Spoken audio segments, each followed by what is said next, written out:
Welcome to another mother-to-son-cooking.com. Here in San Antonio, one of the nice products that we have, they're called Carnitas.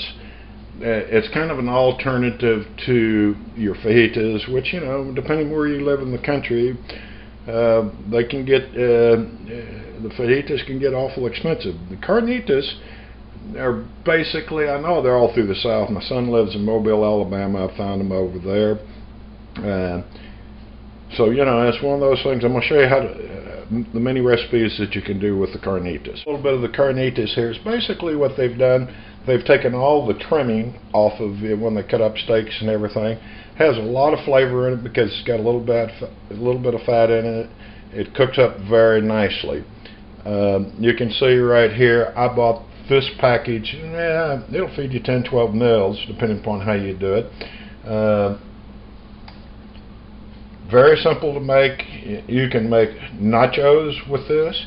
One of my favorites is come back in and make it with eggs, kind of a tortilla with eggs and the carnitas. You can make soft tacos, and you can make chalupas with it. You can use it as a side dish, and you can use it just as a meat dish with beans and whatever you want. Over here, the ingredients that I'll put in this: a little bit of chopped up green scallions. That's a couple peppers, your Sorrentos and jalapenos. You get a little bit of Roma tomatoes chopped up. I just happen to have a little bit of red bell pepper. Over here, your spices. Again, with spices, I always talk about this, that you can kind of do it any way you want. You can't go wrong with just using a little bit of salt and pepper on it. Again, one of my favorite deals that I like to put in is a little slap your mama, gives a little kick.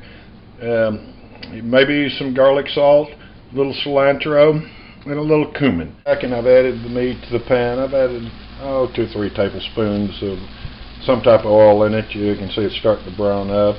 One of the things I didn't have up there, I like a little bit of garlic. You know, I added about a tablespoon of garlic. I've added a little salt and pepper, a little cumino, and a little slap your mouth. Added all the vegetables, the carnitas. As you can see, it's kind of stewing down a little bit. One of the things that I do like to do, I like to come back in and sear the carnitas before to give it a nice crisp taste, and then come back and let the vegetables kind of blend in the flavors.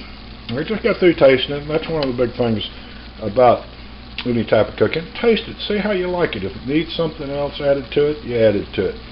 Now, over here, I've tasted it on one of the other cooking lessons from mother-to-son.com. I made up my hot sauce. And of course, I keep it in an air container, kind of a mason jar.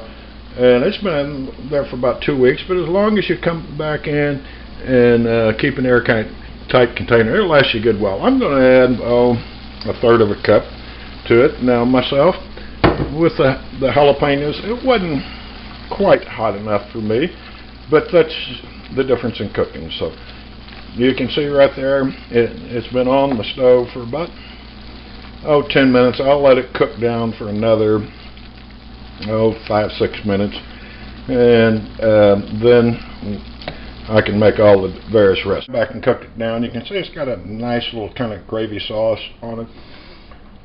Again, this is kind of a cheap alternative to the fajitas. Like right there, the meat was only $6.88 for the thing. This morning I'm going to come back in, and I've got a wheat tortilla, which you can get here in San Antonio with no problem.